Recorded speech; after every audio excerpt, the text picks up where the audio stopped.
Oke, pada kesempatan kali ini saya akan menjelaskan mengenai billing setting atau pengaturan pembayaran. Untuk pengaturan billing atau billing setting sama aja ya. Itu ada di menu pengaturan setting billing.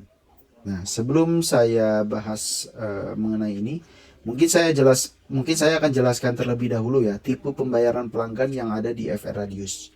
Oke. Jadi ada dua tipe pembayaran. Yang pertama itu prabayar, yang kedua adalah pasca bayar. Sesuai namanya, prabayar itu jadi sistemnya bayar dulu baru pakai. Jadi kita harus bayar dulu baru bisa pakai internetnya. Kalau pasca bayar itu kita pakai dulu baru bayar. Ya contoh kalau listrik prabayar itu token, kalau pasca bayar itu yang sistem bukan pakai token. Ya seperti itulah kurang lebihnya ya. Nah, untuk prabayar sendiri, itu siklus tagihannya itu cuma punya satu, yaitu fixed date. Apa sih fixed date itu? Fixed date itu adalah tanggal tagihan tetap sesuai tanggal aktif. Contoh, ada pelanggan, dia aktifnya itu di tanggal 25 Maret 2025. Nah, otomatis jatuh tempo selanjutnya adalah 25 April 2025. Jadi tanggalnya sama. Jatuh temponya itu sesuai tanggal aktifnya. Kalau tanggal aktifnya 10 Maret 2025, otomatis jatuh temponya juga 10 April 2025. Hanya loncat satu bulan saja. Seperti itu. Jadi tanggal tagihannya tetap ya sesuai tanggal aktif. Itu untuk fixed date. Nah, kemudian untuk pasca bayar itu ada dua tipe siklus tagihannya, ada dua siklus tagihan. Yang pertama itu fixed date. Nah, ini hampir sama lah ya dengan prabayar. Ini sama dengan prabayar yang sudah saya jelaskan tadi ya. Contoh ketika aktif tanggal 25 Maret, dia maka jatuh temponya adalah 25 April 2025. Sama ya dengan prabayar. Nah, satu lagi adalah siklus tagihan billing cycle. Nah, billing cycle itu apa sih? Kalau ambil simpelnya, billing cycle itu tanggal tagihannya itu rata, semua pelanggan itu rata di satu tanggal. Tanggal berapa? Ya, itu nanti tergantung kita nanti settingnya di sini. Tanggal jatuh tempo untuk pembayaran pasca billing cycle. Kalau kita setting di tanggal 20, berarti semua user dengan tipe pembayaran pasca bayar dan siklus tagihan billing cycle, maka aktif tanggal berapapun, jatuh temponya pasti di tanggal 20. Seperti itu. Jadi ada sistem proretnya. Kalau kalian mungkin tahu sistem pembayarannya Telkom, nah, Telkom atau ISP besar biasanya pakainya seperti itu. Jadi pakai dulu baru bayar. Nah, pemakaiannya itu dihitung berdasarkan tanggal aktif. Nah, contoh ya, saya kasih contoh langsung biar gak bingung. Nah, misalnya ada pelanggan aktif tanggal 25 Maret 2025. Oke, pasang tanggal 25 Maret 2025. Nah, otomatis jatuh temponya itu akan 20 April 2025. Kenapa 20 April? Karena kita setting di billing setting itu ada tanggal 20. Misalnya kita setting di tanggal 10, nah, jatuh temponya maka akan di tanggal 10. Seperti itu ya. Nah, kemudian invoice-nya itu akan terbit setiap tanggal 1. Jadi tanggal berapapun di sini itu kalau invoice-nya akan terbit di tanggal 1 setiap awal bulan.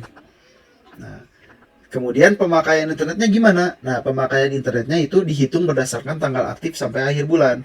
Misalnya kan si pelanggan tadi aktifnya tanggal 25 Maret.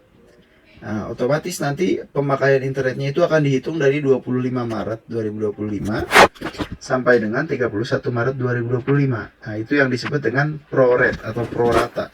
Jadi nggak akan full bayar internetnya, tapi berdasarkan hari pemakaian dari 25 sampai tinggal 31.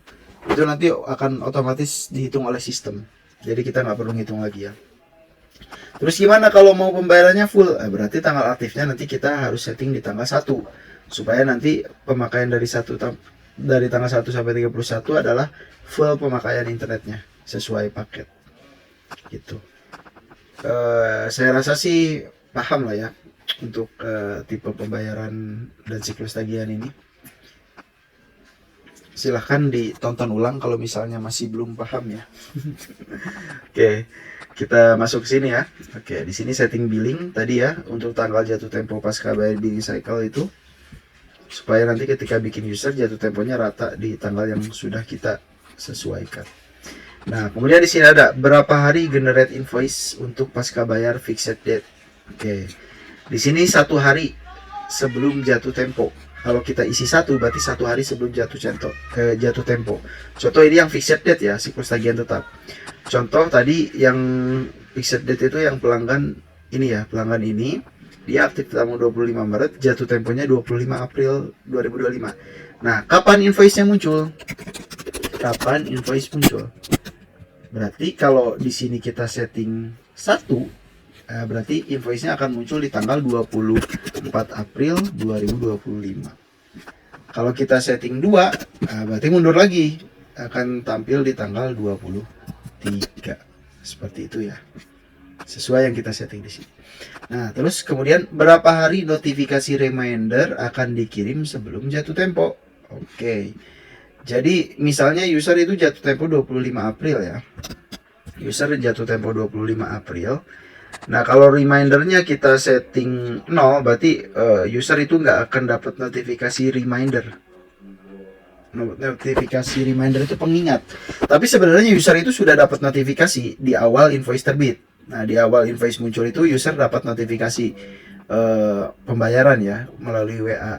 Tapi kalau kalian mau mengirimkannya lagi, itu bisa kalian setting di sini. Misalnya 1 hari sebelum jatuh tempo. Nah, berarti ini kalau kita setting 2 ya. Berarti invoice pertama itu terbit 23 April. Berikut dengan notifikasinya ya. Terus kapan invoice reminder dikirim? Berarti 24 April 2025. Nah, jadi untuk generate invoice-nya itu 2 hari sebelum, berarti 23 April. Kemudian notifikasi remindernya dikirim sebelum jatuh tempo 1 hari, berarti 24 April. Untuk yang jatuh tempo 25 April. Oke, gitu ya. Untuk settingan ini ya. Kemudian toleransi hari sebelum user disuspend oleh sistem. Oke. Ini kalau kita isi 1, berarti misalnya user jatuh tempo tanggal 25 April. Nah, otomatis dia tanggal 26, kapan user disuspend? Suspend. Itu adalah 26 April 2025. Kenapa 26 April? Yaitu tadi, karena kita setting di sini toleransinya itu 1 hari, berarti tanggal 26 dari jatuh tempo 25 ya. Kalau misalnya kita isi 2, ya berarti nanti disuspendnya akan di tanggal 27. Seperti itu. Oke. Nah, di sini ada kirim notifikasi saat terbit invoice. Yaitu tadi ya, ketika invoice muncul pertama kali ya, itu akan dikirimkan notifikasi. Untuk kata-katanya sendiri itu kalian bisa atur di menu WhatsApp ya. Nah, di menu WhatsApp sini. Nah, nanti coba kita daftarkan dulu ya. Untuk ini nanti saya bahas di video lainnya ya. Jangan disatuin di sini, nanti pusing. Oke, ini kita checklist ya kalau nanti sudah terhubung WA-nya. Kemudian kirim notifikasi status pembayaran. Nah, nanti saat invoice-nya itu dibayar atau dibatalkan, itu nanti pelanggan bakal dapat notifikasi. Kemudian kirim notifikasi status pelanggan. Nah, ini saat pelanggan nanti aktif atau saat pelanggan disuspend oleh sistem. Oke. Saya rasa sampai sini sudah cukup sih. Kalau misalnya masih belum paham, silahkan tonton ulang, cermati dengan baik. Kalau misalnya saya kecepatan, silahkan di playback speednya itu dikurangi ya. Kalau misalnya masih kurang jelas, silahkan hubungi kontak yang ada di website Everradius. Masih kurang jelas lagi, silahkan datang ke kantor kami. Masih kurang jelas lagi? Ya, gak tau dah. Oke, sekian, terima kasih.